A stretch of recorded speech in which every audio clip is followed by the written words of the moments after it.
Welcome viewers. मेरा नाम है क्रिस और आप मुझे देख रहे हैं मेरे यूट्यूब चैनल थिंक एजुएरा पर। Viewers, um mastering in MS Excel learning series में आज हम आगे बात करेंगे। मैं आपको थोड़ा सा रिकैप करा देता हूँ। पिछले अपने वीडियो में हमने बात की थी एमएस एक्सेल एप्लीकेशन की अलग अलग Windows, application window, document window, और हमने जो है डॉक्यूमेंट विंडो के वेरियस कंपोनेंट्स के बारे में बात की थी। और उस वीडियो के अंत में हमने बात की थी एड्रेसिंग मोड्स के बारे में। व्यूअर्स, अगर आपने मेरी वो वीडियो नहीं देखी है तो आप इस वीडियो को देखने से पहले आप उस वीडियो को देखिए और आपको लिंक जो है डिस्क्रिप्शन या आई बटन में मिल जाएगा। सो व्यूअर्स, वो जो वीडियो है, इससे पहले वाली जो वीडियो है, वो दोनों ही वर्जन हिंदी और अंग्रेजी दोनों में अवेलेबल है, आप जाकर दे सकते हैं। आइए व्यूअर्स, आगे बढ़ते हैं। व्यूअर्स, हम हैं अपने चैनल के होम पेज पर, जहां पर आप थिंक एजुएरा और उसमें कवर की जाने वाली लर्निंग्स के बारे में जान सकते हैं। आप जान सकते हैं हमारे विजन, मिशन और गोल स्टेटमेंट के बारे में। आइए व्यूअर्स, आगे चलते हैं। जैसा कि आप अपनी स्क्रीन पर देख पा रहे होंगे, स्किल फ्रेमवर्क, और ये फ्रेमवर्क मेरा फेवरेट फ्रेमवर्क है, जिसे हम थिंक एजुएरा पर फॉलो करते हैं, और इसीलिए आप इसे देखेंगे मेरी आने वाली सभी वीडियो में, ताकि आप इसे बहुत अच्छे से समझ पाएँ और ये पिक्चर आपके दिमाग में सेट हो जाए, और आपको हर एक लर्निंग में जब भी आप मेरी वीडियो देख रहे हो, आपके दिमाग में ये चीज़ रहे कि आप आज कोई कॉन्सेप्ट सीखेंगे, कोई टेक टूल या टेक्निक सीखेंगे, और उसके साथ हम डेमोन्स्ट्रेशन देंगे आपको, वॉक थ्रू देंगे आपको, और अंत में हम बात करेंगे कि इससे हमें क्या आउटकम मिलता है, क्या वैल्यू और क्या बेनिफिट हम ड्राइव कर सकते हैं। आइए आगे चलते हैं viewers. Lovely visuals today. Okay, so mastering in MS Excel, ये चैप्टर 3 है, और आज हम कॉन्सेप्ट टॉप में बात करेंगे ऑफ कोर्स एक्सेल एप्लीकेशन के बारे में ही, और एड्रेसिंग मोड से थोड़ा सा हम आगे बढ़ेंगे। आज हमने बात की थी कि एड्रेसिंग को हम यूज करते हैं फॉर्मूला और फंक्शंस। जहां पर भी हम फॉर्मूला और फंक्शन यूज करते हैं, वहीं पर एड्रेसिंग का यूज होता है, और एड्रेसिंग के टाइप्स हमने पिछली वीडियो में पढ़ लिए थे। आज हम बात करेंगे कि फॉर्मूला क्या होता है, फंक्शन क्या होता है, और ऑपरेटर्स का या पैरामीटर्स का इसमें क्या प्रयोग होता है, हम उन्हें कैसे यूज करते हैं। आइए व्यूअर्स, आज इस इंटरेस्टिंग टॉपिक के बारे में आगे बढ़ते हैं और बात करते हैं। ओके, तो अभी आप एक ट्राइंगल मेरी स्क्रीन पर देख पा रहे होंगे, और इससे आपकी समझ थोड़ी सी इस कॉन्सेप्ट में बढ़ जाएगी।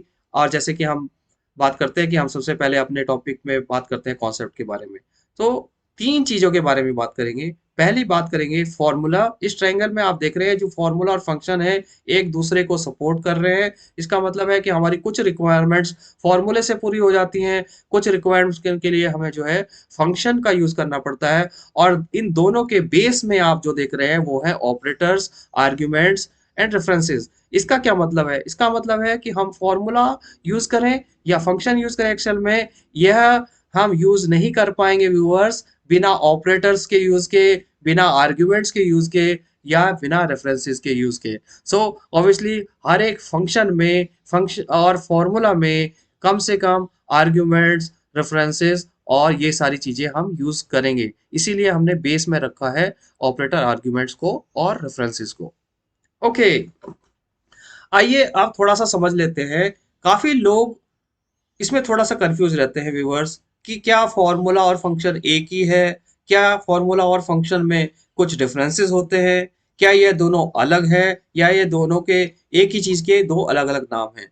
तो सबसे पहले मैं व्यूअर्स आपको क्लियर कर दूं कि फॉर्मूला और फंक्शन दो अलग अलग चीजें हैं, नहीं तो इनका एक ही नाम हो सकता है। हाँ, इंटरचेंजेबली हम इन्हें यूज कर सकते हैं। इंटरचेंजेबली मीन्स कि कहीं पर जहां पर हम फॉर्मूला बना रहे हैं, हमें वो फॉर्मूला बनाने की जरूरत नहीं पड़े, क्योंकि ऑलरेडी फंक्शन बना हुआ है।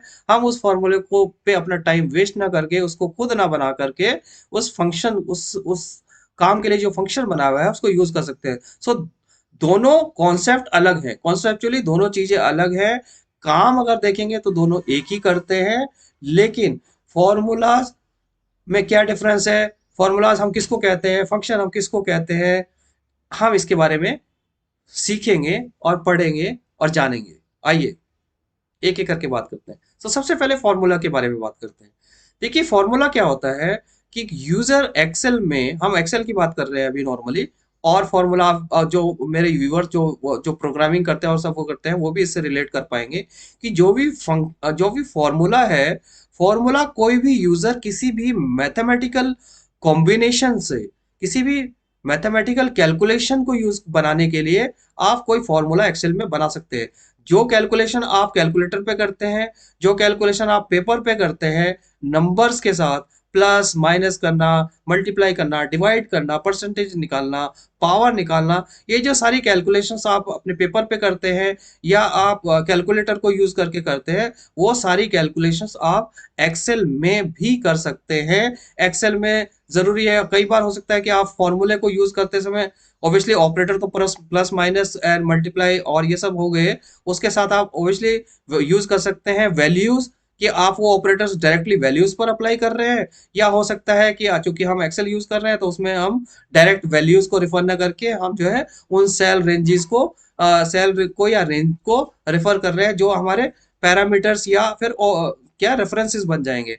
सो कोई भी ऐसा पॉसिबल कॉम्बिनेशन या एक्सप्रेशन ऑफ मैथमेटिकल कैलकुलेशन जिसमें हमने ऑपरेटर्स को, रेफरेंसेस को या एड्रेसेस और सेल वैल्यूज को यूज करके बनाया है, उसे हम एक फॉर्मूला कह सकते हैं। आइए दूसरे पॉइंट के बारे में बात करते हैं। दूसरा पॉइंट होता है फॉर्मूला के बारे में कि फॉर्मूला यूजर डिपेंडेंट होते हैं। इसका क्या मतलब हुआ? इसका मतलब हुआ कि ये फॉर्मूला जो होते हैं वो फ्री फ्लो होते हैं, वो पहले से डिफाइंड नहीं होते, उनका कोई तरीका नहीं है बना हुआ कि एक एक फॉर्मूला जो है आप ऐसे ही बनाओगे। हो सकता है मेरे दिमाग में उसका मैथमेटिकल एक्सप्रेशन कुछ और बन रहा हो, किसी बी पर्सन के माइंड में उसी उसी काम को करने के लिए वो उस फॉर्मूले को डिफरेंट मैथमेटिकल एक्सप्रेशन बनाकर बना सकता है। तो यही कहते हैं कि ये यूजर डिपेंडेंट होता है और इनके कोई नाम नहीं होते। यानी कि जब हम कोई फॉर्मूला लिख रहे होते हैं तो इक्वल टू के बाद वो मैथमेटिकल एक्सप्रेशन डायरेक्टली स्टार्ट हो जाता है और वो यूजर उस मैथमेटिकल एक्सप्रेशन को लिखता है, एंटरप्रेस करता है और फॉर्मूला एग्जीक्यूट हो जाता है। उसका कोई नाम नहीं होता। नाम की बात मैं यहाँ पर क्यों कर रहा हूँ, इसकी बात आएगी फंक्शन में, तब हम इसे ज्यादा समझेंगे, अभी के लिए छोड़ देते हैं। तीसरे पॉइंट पे आते हैं फॉर्मूला को और समझने के लिए।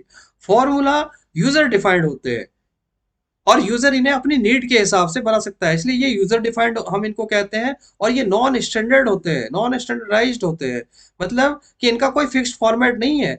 आप एक, हो सकता है सेम काम को करने के लिए एक बंदा कुछ और मैथमेटिकल एक्सप्रेशन बनाए, हो सकता है दूसरा बंदा उसको मैथमेटिकल किसी दूसरे और कॉम्बिनेशन से बना दे। तो वो के बेस यूजर पे डिपेंड होते हैं, यूजर डिफाइंड होते हैं, नॉन स्टैंडर्डाइज होते हैं, उनका कोई प्रॉपर फॉर्मेट या प्रॉपर सीक्वेंस नहीं होता, कोई भी यूजर अपने हिसाब से बना सकता है। तीसरी चीज, ये फ्यूचर यूज के लिए अवेलेबल नहीं होते।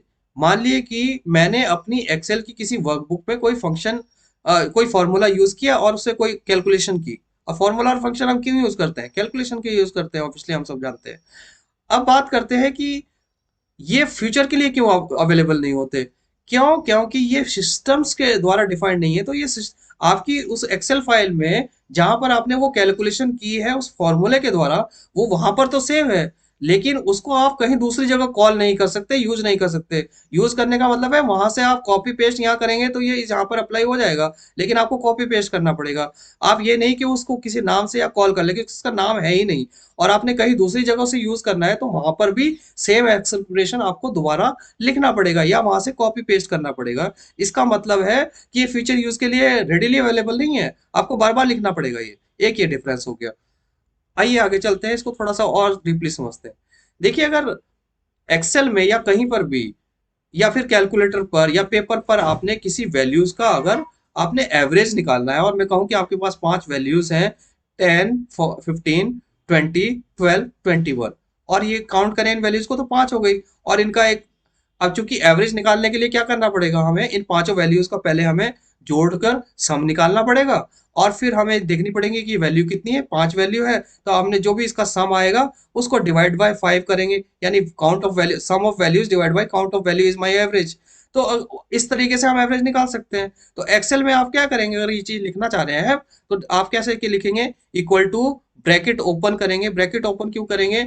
हम यहाँ पर जो एक्सेल है वो भी बॉड मास और पेड मास, अगर व्यूअर्स आप इन दोनों कंसेप्ट के बारे में नहीं जानते हैं, या जो व्यूअर्स जानते हैं और वो इस समय हंस रहे होंगे, तो प्लीज कमेंट करके मुझे जरूर बताइए कि पेड मास का स्टैंड फॉर क्या होता है, इसके फुल फॉर्म क्या होता है, या बॉड मास का फुल फॉर्म क्या होता है, और ये कैसे काम करता है, मुझे जरूर बताएं। ओके, तो हम उसमें डीप में अभी नहीं जाएंगे। तो मैंने यहाँ पर ब्रैकेट ओपन किया, आपने सारी वैल्यूज लिखी, ब्रैकेट क्लोज किया, डिवाइड बाई 5 किया। इसका मतलब है कि एक्सेल इसमें क्या करेगा, ये जाएगा इन पांचों वैल्यूज को जोड़ेगा, और फिर उसको जो भी उसका सम निकलेगा उससे 5 से डिवाइड करके आपको एवरेज दे देगा। इस तरीके से मैंने एक फॉर्मूला बना दिया एवरेज, इन वैल्यूज का एवरेज निकालने के लिए।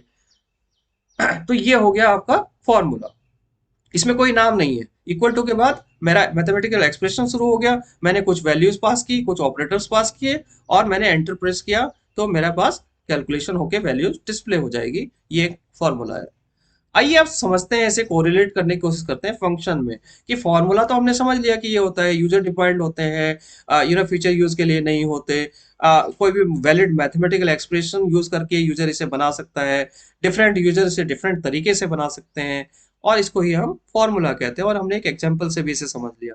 आइए अब इसको थोड़ा सा कंपेयर करके देखेंगे फंक्शन के साथ, ताकि आपकी अंडरस्टैंडिंग, आपका जो कॉन्सेप्ट है वो फॉर्मूला और फंक्शन को लेकर बिल्कुल सॉलिड हो जाए, कॉन्क्रीट हो जाए। और यही हमारा मिशन होता है, यही हमारा कोशिश होती है थिंक एजुएरा पर। ओके, अब समझते हैं फंक्शंस को। फंक्शंस व्यूअर्स नॉर्मली जब हम एडवांस लेवल जाएंगे तब हम यूजर डिफाइंड फंक्शन को भी समझेंगे। पर अभी बात समझिए कि पहले जब हम फॉर्मूला और फंक्शन के बेसिक डिफरेंस की बात कर रहे हैं, तो जो फंक्शंस होते हैं वो प्री डिफाइंड होते हैं। प्री डिफाइंड का मतलब जो चीज पहले से एग्जिस्ट कर रही है, पहले से है, उसको हम प्री डिफाइंड कहते हैं, या पहले से बना दी गई है, उसको हम प्री डिफाइंड कहते हैं। तो एक्सेल में क्या होता है, दोनों फैसिलिटी दी हुई है। कुछ कैलकुलेशन करने की फैसिलिटी हमने यूजर के हाथ में पकड़ा दी है, कुछ फैसिलिटीज जो एप्लीकेशन को लगता है कि यार टेडियस है, ये कैलकुलेशंस जो है यूजर को बार बार करने का उसका टाइम और एफर्ट उसका ज्यादा लगेगा, तो एक्सेल ने क्या किया है, उसके लिए फंक्शंस बनाकर पहले से रख दिया है। और वेरियस कैटेगरीज है फंक्शंस की, उन्हें हम बाद में पढ़ेंगे, पहले समझ रहे हैं हम फंक्शन को। तो फंक्शन प्री डिफाइंड होता है। प्री डिफाइंड होता है तो उसको, अब देखिए, जब कोई चीज पहले से डिफाइंड होती है, मान लिया आपका एक घर बना हुआ है, आपके घर में आप एंट्री करते हैं तो हॉल आता है, डाइनिंग रूम आता है, एक साइड में आपका किचन बना हुआ है, देन आपके टॉयलेट है, बाथरूम्स बने हुए हैं, देन आपके बेडरूम्स बने हुए हैं। तो अब जो भी, कोई भी, आप अपने घर में आप आ रहे हैं या कोई और आ रहा है, तो उसको उस घर में उसी तरीके से एंट्री होगी, उसी तरह से मूवमेंट होगी जैसे वो बना हुआ है, वैसे ही चलना पड़ेगा। यानी बेडरूम में जाना है तो उसी रास्ते में जाना पड़ेगा, वो डिफाइंड है, फिक्स्ड है, उसे आप चेंज नहीं कर सकते। तो आप इस तरीके से समझिए कि फंक्शंस जो हैं वो प्री डिफाइंड है, और प्री डिफाइंड होने का मतलब है कि हमें उसको उसी रूप में यूज करना होता है जैसे वो बने हुए हैं। अभी फॉर्मूले में तो ये यूजर के पास फैसिलिटी थी कि वो कोई भी मैथमेटिकल एक्सप्रेशन अपनी नीड के हिसाब से बना रहा था, लेकिन यहाँ पर ऐसा नहीं है। किसी पर्टिकुलर नीड को फुलफिल करने के लिए आपको पर्टिकुलर फंक्शन ही यूज करना होगा। और यही जरूरत पड़ती है आपको, कि आपको पता हो कि एक्सेल में कितने तरह के फंक्शन होते हैं। तो हर एक फंक्शन को जानना थोड़ा मुश्किल है, लेकिन आप कैटेगरीज से थोड़ा समझ सकते हैं। तो इस कैटेगरीज के बारे में हम बाद में बात करेंगे, टाइप ऑफ फंक्शन के बारे में बात करेंगे। लेकिन आप इतना समझ लीजिए कि फंक्शंस पहले से डिफाइंड होते हैं, और उनको उसी रूप में वैसे ही यूज करना होता है। तो हर हर एक फंक्शन का अपना एक नाम होता है, और उसके कुछ आर्ग्यूमेंट्स, प्री डिफाइंड आर्ग्यूमेंट या पैरामीटर्स होते हैं, जिन पर वो फंक्शन ऑपरेट करता है, काम करता है, और आपको कैलकुलेशन करके उसका रिजल्ट दे देता है। एक पहला डिफरेंस। दूसरा डिफरेंस समझिए, हमने कहा था कि जो फॉर्मूला होते हैं वो यूजर डिपेंडेंट होते हैं, और क्यों कहा था, क्योंकि यूजर उन्हें खुद बना सकता है किसी मैथमेटिकल एक्सप्रेशन को यूज करके। यहां पर हम कह रहे हैं कि फंक्शन सिस्टम डिपेंडेंट होते हैं, क्योंकि वो पहले से बने हुए हैं, उनके उनको उसी सेम सिंटेक्स में यूज करना होगा जैसे कि वो बने हुए हैं। उसके लिए कोई हम डिफरेंट आर्ग्यूमेंट उसके चेंज नहीं कर सकते, उसके पैरामीटर जो डिफाइंड है वही पैरामीटर उसमें पास कर सकते हैं। तो उसका एक डिफाइंड फॉर्मेट है, और उसको ही फॉलो करना होगा। और ये कैसे होता है, इक्वल टू साइन हमेशा ही लगता है कि फॉर्मूला या फंक्शन कुछ भी हम यूज कर रहे हैं व्यूवर्स, लेकिन उसके बाद फंक्शन का नाम आता है। हमने देखा था कि फॉर्मूला में इक्वल टू के बाद डायरेक्ट एक्सप्रेशन शुरू हो जाता है, एक्सप्रेशन और वैल्यूज या रेफरेंसेस हम यूज करके उस कैलकुलेशन को एग्जीक्यूट कर सकते हैं, बना सकते हैं और एग्जीक्यूट कर सकते हैं। लेकिन फंक्शन में ऐसा नहीं होता।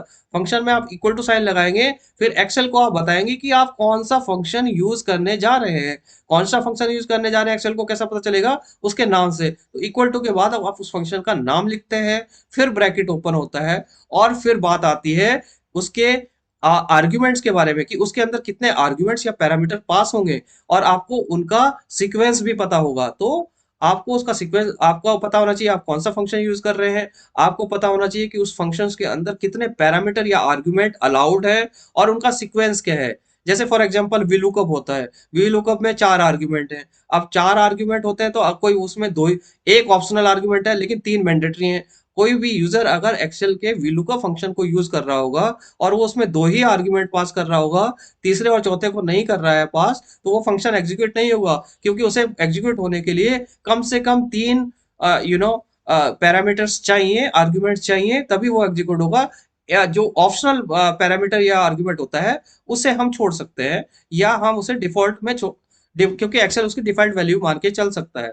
पर जो डिफाइंड, मैं क्या बताने की कोशिश कर रहा हूं आपको, कि जो फंक्शंस होते हैं वो सिस्टम डिपेंडेंट होते हैं, वो प्री डिफाइंड होते हैं। सो एक्सेल में इक्वल टू साइन के बाद सबसे पहले आपको एक्सेल को बताना होगा कौन सा फंक्शन यूज कर रहे हैं, तो उसका नाम लेना होगा, उसका नाम लिखना होगा, ब्रैकेट ओपन होगा, ब्रैकेट के अंदर आप जो है ऑपरेटर्स, या जो है हम अगर हम फंक्शन की बात कर रहे हैं तो हम उसे नॉर्मली पैरामीटर्स या आर्ग्यूमेंट्स कहते हैं।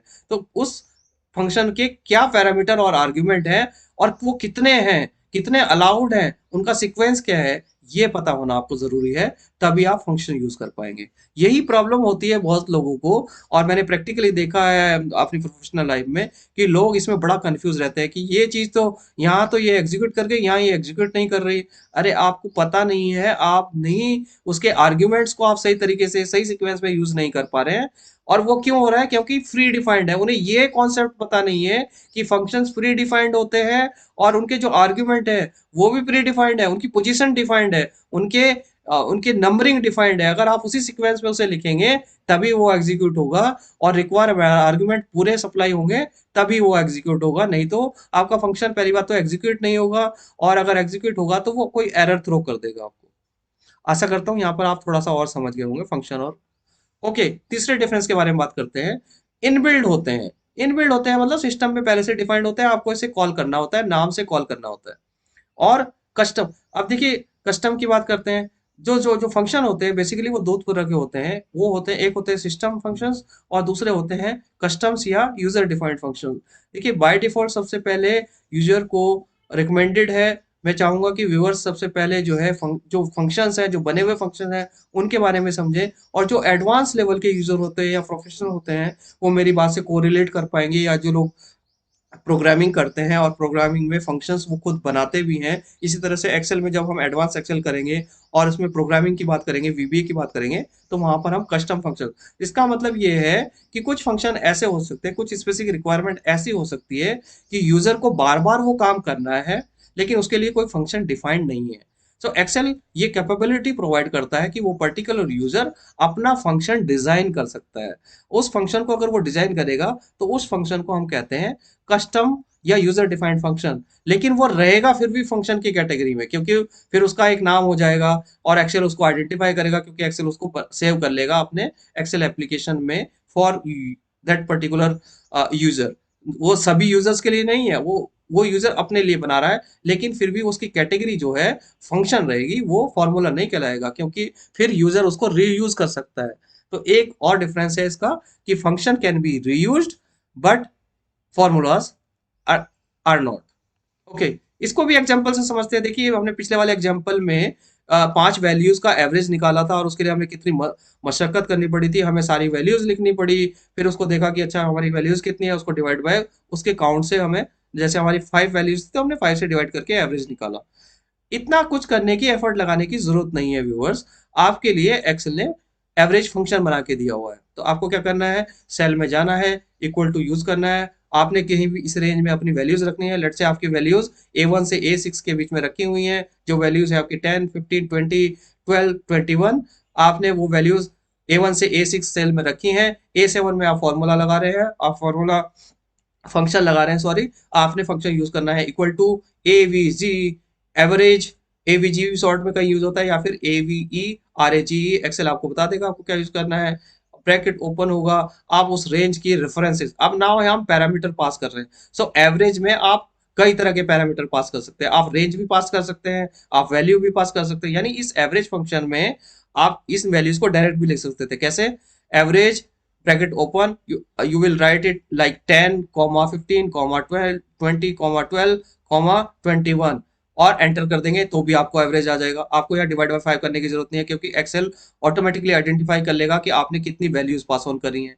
दूसरा, इसमें आप हमने इस एग्जांपल पे यहाँ पे किया हुआ है, आप कर्सर में देख रहे हैं, हमने किया ब्रैकेट ओपन, क्योंकि वैल्यूज मेरी कई सेल में ऑलरेडी लिखी हुई हैं, तो मैं फंक्शन में वैल्यू लिख के अपना टाइम क्यों वेस्ट करूंगा। मैं सीधे सीधे उसको उस सेल के पैरामीटर, उसके रेफरेंस बता दूंगा उसको। तो एवरेज में इस फंक्शन में क्या कर रहा हूँ, ब्रैकेट ओपन, A1 के जो A1 range A6, this sign जो आप यहाँ पर जिसमें रेंज पढ़ रहा हूँ, जो कॉलन लिखा हुआ है वो रेंज पैरामीटर है, और ये एक रेफरेंस है, ये रेफरेंस पैरामीटर है। यहाँ पर जब हम पैरामीटर्स के बारे में, ऑपरेटर्स के बारे में पढ़ेंगे तब समझेंगे। तो ये एक ऑपरेटर का काम कर रहा है। A1 और A6 एक रेंज है कि A1 से लेकर A6 तक जाओ, और ये कौन बता रहा है, ये वो कॉलन ऑपरेटर मुझे बता रहा है कि A1 से मुझे जाना है A6 तक, और A1 से A6 तक ये वैल्यूज को अपने आप रीड आउट करेगा, उनका सम भी निकाल लेगा, और ये उनको काउंट भी कर लेगा कि वो कितनी वैल्यूज हैं, और आपको एवरेज करके दे देगा। सो कहने का मतलब है कि आपके काम को आसान करने के लिए,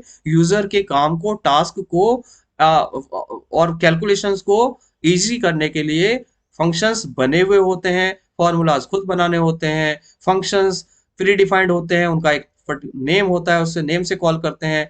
फॉर्मूलाज का कोई नेम नहीं होता, वो इक्वल टू के बाद सीधे कोई भी वैलिड मैथमेटिकल एक्सप्रेशन यूज करके यूजर बना सकता है। अब देखिए यहाँ पर एक लास्ट पॉइंट है इसमें, ऑपरेटर एंड सेल रेफरेंसेस और addresses are used to build formulas और यूजिंग एक्सेल फंक्शंस। सो अभी हमने क्या कहा कि हम यही बात कर रहे थे कि जो फॉर्मूला और फंक्शंस जो हम बनाते हैं, उसमें ऑब्वियसली हमें ऑपरेटर्स, आर्ग्यूमेंट्स या फिर रेफरेंसेस या सेल रेफरेंसेस की जरूरत पड़ती है। अब फॉर्मूला और फंक्शन हम यूज करते क्यों है व्यूअर्स? तो ये है उसका जवाब। बिल्कुल एग्जैक्टली exactly. हम फॉर्मूला और फंक्शन यूज करते हैं कैलकुलेशंस करने के लिए, और एक्सेल में कैलकुलेशन करने के लिए दो वेज हैं, फॉर्मूला या फंक्शन। फॉर्मूला और फंक्शंस में ऑपरेटर्स और आर्ग्यूमेंट्स यूज होते हैं। सो व्यूअर्स, हॉलिस्टिकली मैं समझता हूं कि अगर आपसे अब कोई भी पूछेगा कि क्या एक्सेल में फॉर्मूला और फंक्शन एक होते हैं या इनमें कोई डिफरेंस होता है, और अगर फॉर्मूला और फंक्शन एक नहीं है, इनमें डिफरेंस है, तो क्या डिफरेंस होते हैं, आप समझ गए होंगे। आइए आगे बढ़ते हैं व्यूअर्स। अब एक कदम आगे बढ़ते हैं व्यूअर्स, और समझते हैं थोड़ा सा और डिटेल में फॉर्मूला, फंक्शन और ऑपरेटर्स को। सबसे पहले बात कर लेते हैं ऑपरेटर्स की। जैसे कि हमने कहा कि हम फॉर्मूला और फंक्शंस में ऑपरेटर यूज करते हैं, रेफरेंसेस यूज करते हैं या वैल्यूज यूज करते हैं।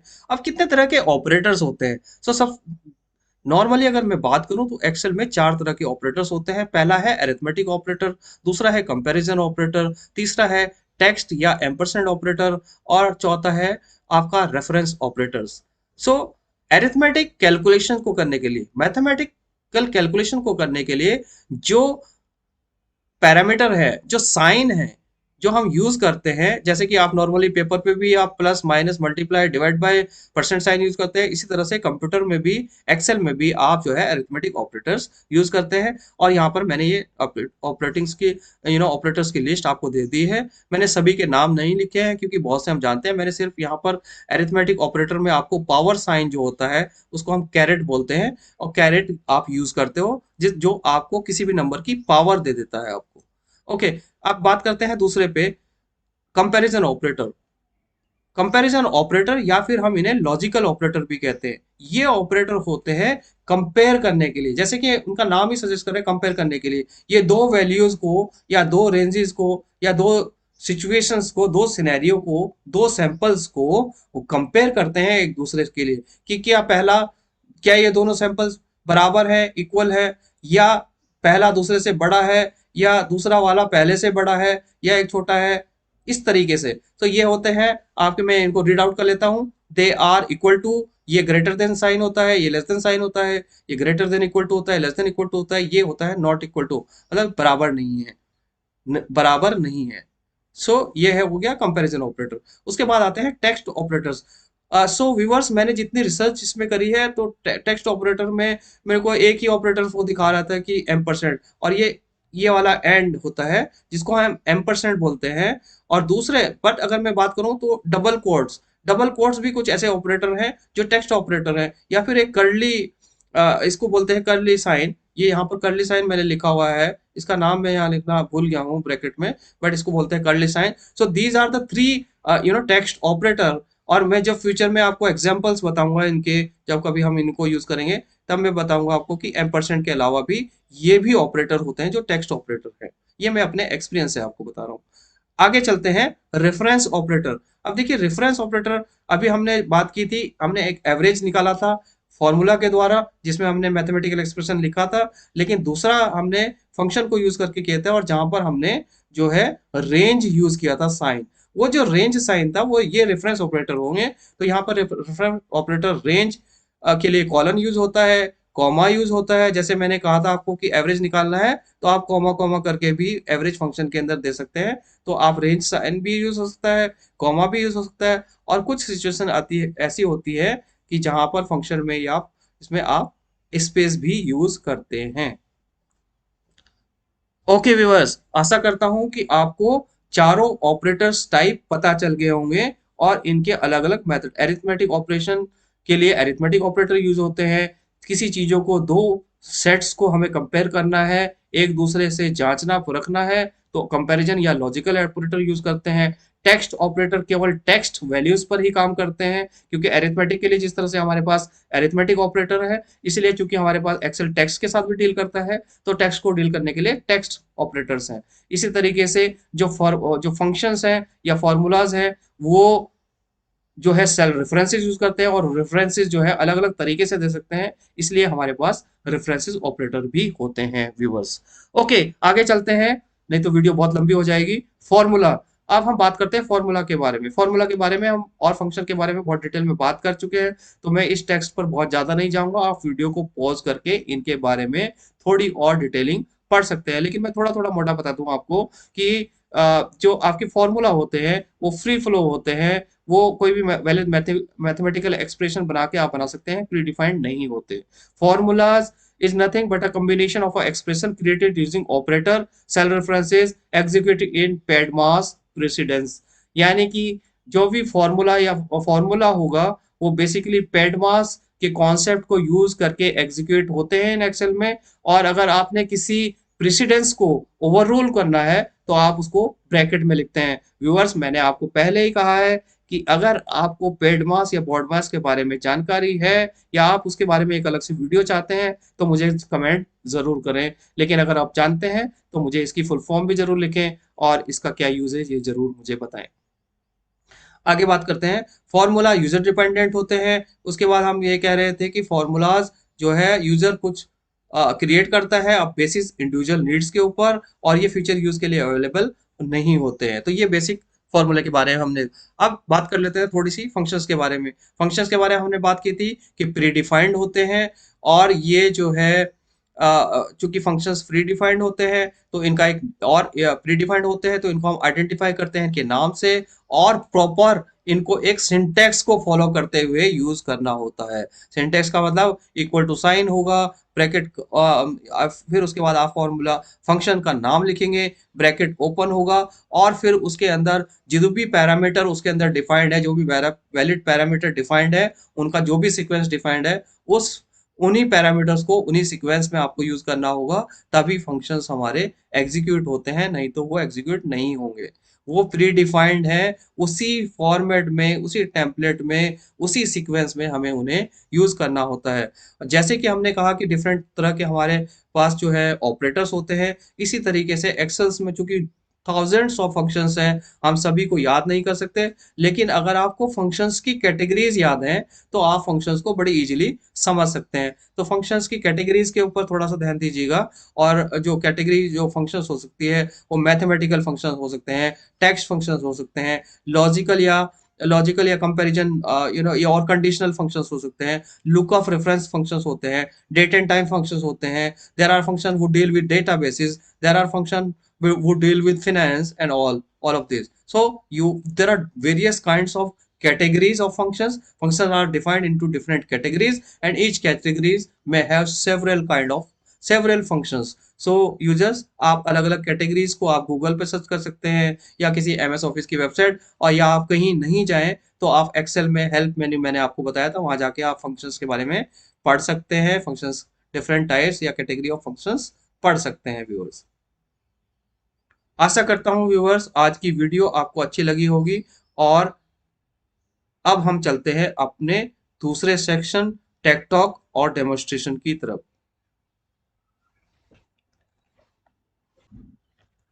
आइए व्यूअर्स अब बात कर लेते हैं टेक टॉक और अपने डेमोन्स्ट्रेशन के बारे में। तो मैं आपको आज जो हमने बात की थी फॉर्मूलाज और फंक्शंस के बारे में, उसका आपको प्रैक्टिकली बता देता हूँ। देखिए यहाँ पर मैंने एक टेबल बनाई है, दो टेबल इसे समझिए। ये है एक फॉर्मूला टेबल, दूसरी है function table.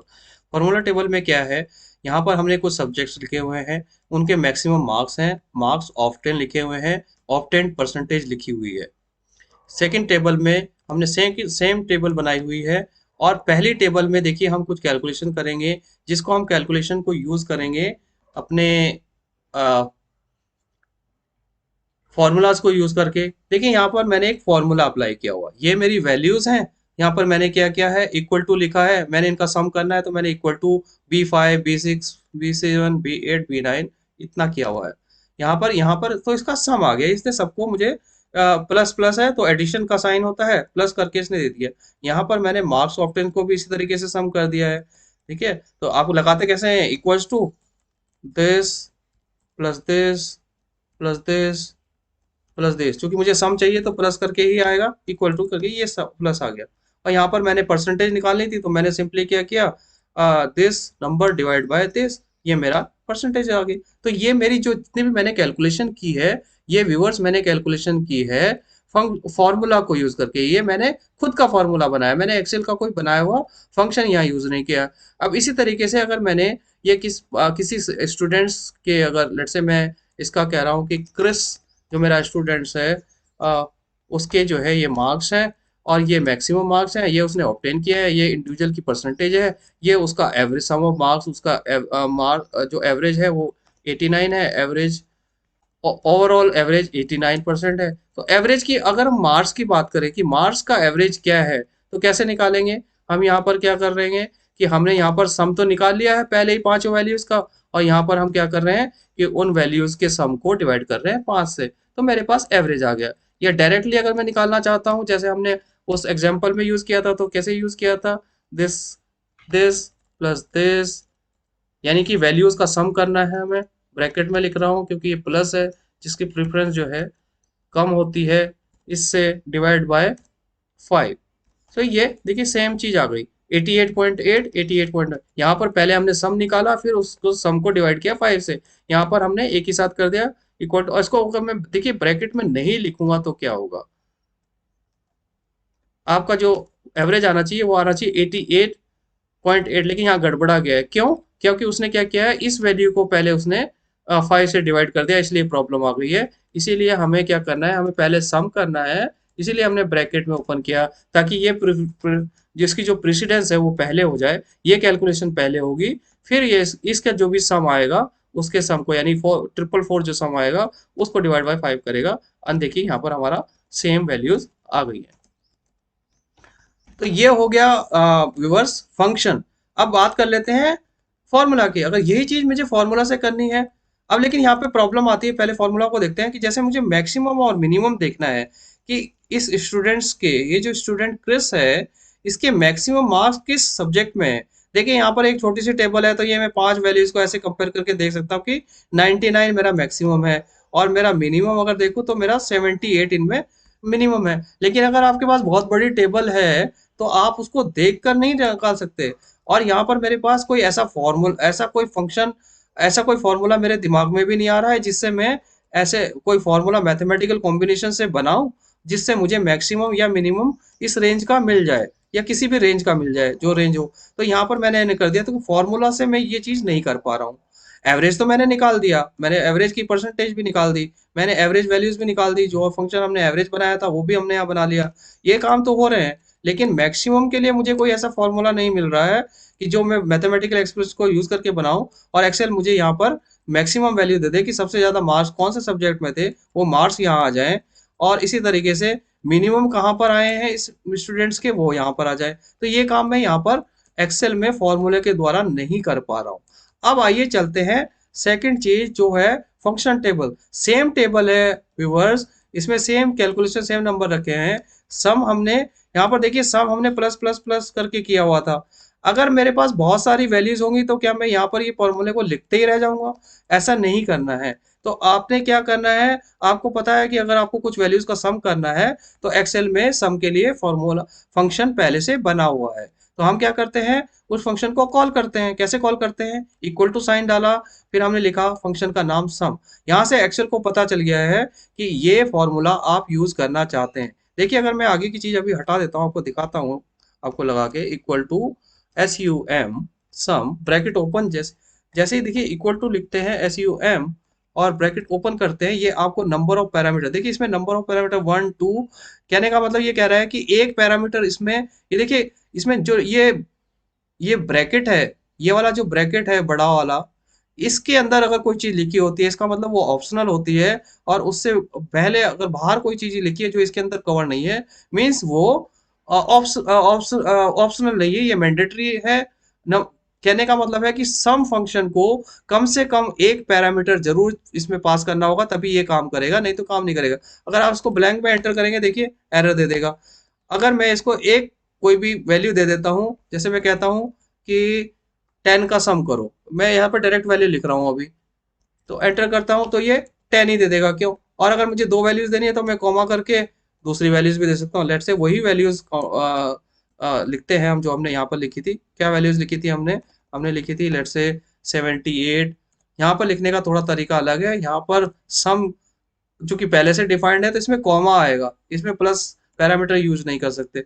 Plus parameter use करेंगे तो ये काम नहीं। देखिए यहाँ पर इसने सम, ये इसका सम निकाल दिया, राइट। जो हमने यहाँ प्लस प्लस करके किया था, यहाँ पर हमने कैसे किया कि सम इंटू, लेकिन यहाँ पर फंक्शन का डिफरेंस क्या हुआ, यहाँ पर अगर हमने यही काम करना है तो हमें यूज नहीं है, लेकिन एक्सेल के पास दूसरी कैपेबिलिटीज है, राइट। आपको इंडिविजुअल सेल्स के रेफरेंसेस लिखने की जरूरत नहीं है, लेकिन काम तो कर रहे हैं, लेकिन फिर मेरा बेनिफिट नहीं हुआ मुझे। वही एफर्ट जो मैं फॉर्मूले लगा रहा था वही यहाँ लगा रहा हूँ। तो एक्सेल में जो फंक्शन है, देखिए वो रेंज भी लेता है, तो सम रेंज। तो हम कह रहे हैं कि हमारी जो ये वैल्यूज है इसका सम निकाल के दो हमें। हमने यहाँ पे सम, सॉरी मैंने ये वाला यहाँ पर निकालना था, इनका सम निकाल के दो तो 500 हो गया। इसी को हमने पहले से सीखा है कि फंक्शन बना हुआ है, हमने ड्रैग करना है तो हम ड्रैग कर सकते हैं, वही वैल्यूज यहाँ पे भी कैलकुलेट हो गई सम फंक्शन से। अब मुझे एवरेज चाहिए। एवरेज हमने पहले निकाला था फंक्शंस के द्वारा, जो हमने फंक्शन यहाँ भी यूज किया, जो फॉर्मूला यूज किया था वो यहाँ पर भी, और यहाँ भी हमने मैथमेटिकल एक्सप्रेशन यूज करके, देखिए यहाँ पे दो मैथमेटिकल एक्सप्रेशन यूज किया हमने। हमने पहले सम किया, फिर उसके बाद डिवाइड करके उसका एवरेज निकाला। यहाँ पर मैंने एक ही मैथमेटिकल एक्सप्रेशन में दोनों कर दिए। तो यही डिफरेंस होता है कि यूजर जो है किसी भी मैथमेटिकल एक्सप्रेशन करके सेम काम कर सकता है। ये दो दो हमने फॉर्मूले यूज किए तब हमें इस पे पहुंचे, एवरेज निकाला। यहाँ पर हमने दोनों को एक ही में कंबाइन करके एक में निकाल दिया। तो ये है फॉर्मूला। ये यूजर डिफाइंड होते हैं, यूजर के ऊपर डिपेंडेंट होते हैं। यूजर किस तरीके से अपना काम करना चाहता है वो फ्री फ्लो से कर सकता है, बशर्ते कि वो वैलिड एक्सप्रेशन होना चाहिए। यही एक डिफरेंस। दूसरी चीज आ जाती है फंक्शन में। फंक्शन को हम उसके डिफाइंड वे में ही यूज कर सकते हैं। लाइक जैसे हम वहां पर सम करके कर रहे थे वैल्यूज प्लस प्लस करके, यहाँ पर अगर मैं प्लस साइन यूज करूंगा तो क्या ये काम करेगा? देखते हैं, राइट। कॉमा काम कर रहा था क्योंकि कॉमा उसके सिंटेक्स में है। क्या प्लस है? जी हाँ है। प्लस भी काम कर रहा है, यहाँ पर प्लस काम कर रहा है। लेकिन अगर कुछ ऐसी चीज में डाल दूंगा जो यहाँ पर काम नहीं करेगी तो वो नहीं चलेगा। इसमें प्लस माइनस चल रहा है तो वो काम कर रहा है, लेकिन प्लस माइनस करने की बजाय मुझे क्या करना है, मुझे एक एक करके ही करना होता तो मैं फंक्शन से फॉर्मूले से ही कर लेता। फंक्शन मुझे फैसिलिटी देता है कि मैं रेंज यूज कर सकता हूँ। मैंने रेंज यूज की, आ गया मेरे पास सेम चीज। मैंने इक्वल टू किया, आगे आ गया हूँ, यहाँ पर मेरी कैलकुलेशन की सही आ गई। अब यहाँ पे मुझे एवरेज देखिए, जो एवरेज मैंने निकाला है कैलकुलेशन से निकाला है, ये एवरेज में सिंपली एक्सेल में एवरेज फंक्शन यूज करके निकाल सकता हूँ। ए वी एवरेज, आप लिखेंगे एवरेज, देखिए नीचे फंक्शन आ गया। जैसे ओपन किया आपने, इसमें कम से कम एक वैल्यू चाहिए और मल्टीपल कितनी भी वैल्यूज आप दे सकते हैं। ये सिंटैक्स, ये सिंटैक्स कहलाता है। ये सिंटैक्स का मतलब है इक्वल टू के बाद आपको एवरेज लिखना ही होगा, एक आर्ग्यूमेंट कम से कम इसमें एक पैरामीटर पास करना होगा, और उसके बाद ऑप्शनल आर्ग्यूमेंट एन नंबर है, मतलब कितने भी आर्ग्यूमेंट आप दे सकते हैं इसमें, जितने भी एक्सेल की रेंज में है वो सारे आ जाएंगे।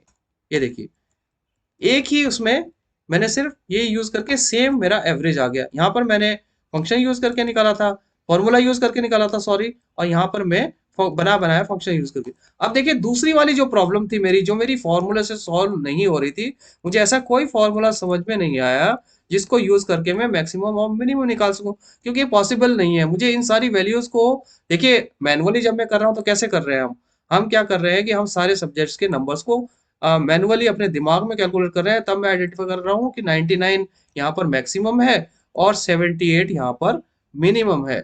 ये मैं मैनुअली कर रहा हूँ अपने दिमाग की कैलकुलेशन से, लेकिन एक्सेल मुझे कोई ऐसी कैलकुलेशन सजेस्ट नहीं कर पा रहा है, और मेरे दिमाग में नहीं आ रहा कि एक्सेल में मैं इसे कैसे करूँ।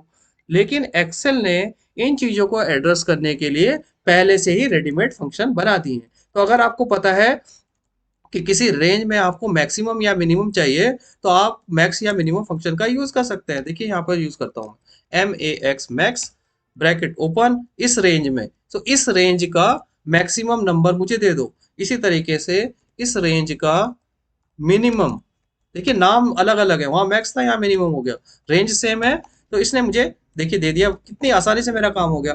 अभी ये मेरी वैल्यूज, मेरी लिस्ट बहुत छोटी थी एग्जांपल के लिए, तो मैं इसको रीड कर पा रहा था और आइडेंटिफाई कर रहा था कि इसकी मैक्सिमम वैल्यू ये है और मिनिमम ये है। लेकिन आप गैस कीजिए कि आपकी ये लिस्ट अगर थाउजेंड्स सब्जेक्ट्स की होती या 1000 स्टूडेंट्स की होती, तो आप कैसे उसमें से आप सबका मैक्सिमम निकालना होता तो कैसे निकालते। आपको जरूरत नहीं है व्यूअर्स याद करने की, don't worry about that, Excel have taken care of all of this things, and that is where we know them as functions. So आशा करता हूँ व्यूअर्स आपको डिफरेंस बहुत अच्छे से समझ में आ गया होगा कि फॉर्मूला और फंक्शंस में कुछ बेसिक डिफरेंस होते हैं। फॉर्मूलाज कहीं पर छोटी मोटी कैलकुलेशंस के लिए यूजर यूज कर सकते हैं, अपनी कन्वीनियंस के हिसाब से वो फॉर्मूला बना सकते हैं किसी वैलिड मैथमेटिकल एक्सप्रेशन को यूज करके। प्रेसिडेंस का यूज कर उसको उनको ध्यान रखना होगा जब भी वो फॉर्मूला बनाते हैं, क्योंकि फंक्शन में इसकी प्रेसिडेंस की आपको आवश्यकता नहीं पड़ती, क्योंकि वो प्री डिफाइंड है। उसका वे ऑफ कैलकुलेशन, उसके पैरामीटर्स, उनके सीक्वेंस और उसका वे ऑफ कैलकुलेशन एक्सेल में इंटरनली डिफाइंड है, वो आपको दिखाई नहीं दे रहा है, लेकिन वो उसको सही तरीके से ही कैलकुलेट करेगा। सिर्फ आपको फंक्शन में उसके पैरामीटर सही प्लेस पे सही सीक्वेंस में एंटर करने हैं, दैट्स इट, वो अपने आप। लेकिन जब कोई आप मैथमेटिकल एक्सप्रेशन एग्जीक्यूट कर रहे होते हैं, जैसे हमने यहाँ पर सीखा, अगर मैं यहाँ पर ब्रैकेट लगाए बिना कर रहा हूँ तो क्या मुझे सही एवरेज मिल रहा है? नहीं, मुझे सही एवरेज नहीं मिल रहा है। ये इतने बड़ा नंबर ही नहीं है जिसका एवरेज 364 आ सके। तो यहाँ पर आपको समझना होगा कि जब आप फॉर्मूला यूज कर रहे होते हैं तो आपको बोर्ड मास या प्री मास का नॉलेज होना चाहिए, और एक्सेल में आप उसको यूज कर सकते हैं इस टेक्निक के द्वारा। आपको पता है कि आपका सीक्वेंस एक्सेल इसको सही सीक्वेंस में एग्जीक्यूट नहीं करेगा, और आपको सीक्वेंस को से चेंज करना है, तो आपको जो चीज पहले एग्जीक्यूट करनी है आप उसे ब्रैकेट के अंदर डाल दीजिए। इसके अंदर भी अगर आपको कोई और कैलकुलेशन करनी होती है, लेट्स से दिस, मैं चाहता हूं कि इसको मल्टीप्लाई बाय 2 करना चाहता हूँ, मैंने एक और ब्रैकेट इसके अंदर दे दिया कि सबसे पहले C5 को 2 से मल्टीप्लाई करो, फिर बाकी वैल्यूज को इसके साथ ऐड करो, फिर डिवाइड करो। देखिए यहाँ पे चेंज हो गया। तो इस तरीके से मैं एक नेस्टेड प्रेसिडेंस दे सकता हूँ, लेकिन फॉर्मूला को लिखते समय यूजर को कुछ चीजों का ध्यान रखना होगा। उन्हें पता होना चाहिए कि वैलिड एक्सप्रेशन क्या होता है, उन्हें पता होना चाहिए कि ये किस सीक्वेंस में एग्जीक्यूट होगा, ताकि वो राइट कैलकुलेशन करे। क्योंकि एक्सेल को अगर आपने सीक्वेंस दे दिया कुछ और वो एग्जीक्यूट तो हो जाएगा, लेकिन वो लॉजिकली सही कैलकुलेट हुआ है कि नहीं, ये आपको ध्यान रखना बहुत जरूरी है, और यहाँ पर यूजर कई बार गलती कर देते हैं। लेकिन फंक्शन में ऐसी पॉसिबिलिटी नहीं होती, क्योंकि फंक्शंस पहले से प्री डिफाइंड है, पहले से बने हुए हैं, उनके पैरामीटर्स डिफाइंड है, उनके सीक्वेंस डिफाइंड है। यूजर को सिर्फ उसको नेम से कॉल करके उसके पैरामीटर्स उसको सप्लाई करने होते हैं उसी सीक्वेंस में, नहीं तो फंक्शन ही आपका काम नहीं करेगा। फंक्शन ही काम नहीं करेगा तो गलत कैलकुलेशन नहीं करेगा, लेकिन फंक्शन काम नहीं करेगा तो आपका काम नहीं होगा। फंक्शन को काम कराने के लिए आपको उसके नाम को कॉल करके सही नाम से कॉल करना होगा, सही पैरामीटर्स सही प्लेस पे रखने होंगे, तो वो आपको फिर कैलकुलेशन की गड़बड़ नहीं होगी, ये एक्सेल की गारंटी है। जैसे कि हमने यहाँ किया, जहाँ कि हमने मैक्सिमम निकाला, मिनिमम निकाला या एवरेज निकाला। एवरेज में आपको ये देखने की जरूरत नहीं है कि ये वैल्यूज कितनी है, इनका सम करके कितना आ रहा है, इनकी काउंटिंग क्या है। एक्सेल ने आपको सीधे सीधे जैसे ही आपने उनको ये रेंज बताई, एक्सेल ने आपको उनका एवरेज निकाल कर दे दिया एवरेज फंक्शन के द्वारा। इसी तरीके से एक्सेल ने आपको मैक्सिमम बता दिया, मिनिमम बता दिया। ये पॉसिबल हुआ हमारा फंक्शंस के थ्रू। सो प्रैक्टिकली फॉर्मूला और फंक्शंस में क्या इश्यूज आ सकते हैं, क्या इश्यूज आते हैं, ये आप सब व्यूअर्स अब बहुत अच्छे से समझ गए होंगे। और अगर आपको अभी भी कोई फंक्शन या फॉर्मूला आप यूज करते हैं और आपको कोई दिक्कत आ रही है, तो आप मुझे प्लीज कमेंट करके बता सकते हैं। मैं आपको रिस्पॉन्स करने की कोशिश करूंगा कि आप क्या गलती वहां पर कर रहे हैं या क्या सही नहीं कर रहे हैं, जिसकी वजह से आपका फॉर्मूला या फंक्शन काम नहीं कर रहा है और आपको मनचाहे रिजल्ट नहीं मिल रहे हैं। व्यूअर्स, आपको अगर मेरी वीडियोस पसंद आ रही हैं तो प्लीज मेरे इस चैनल को लाइक शेयर और सब्सक्राइब करें। अगले वीडियो में हम मिलेंगे एक और इंटरेस्टिंग टॉपिक के ऊपर in master in Excel series में। धन्यवाद व्यूअर्स।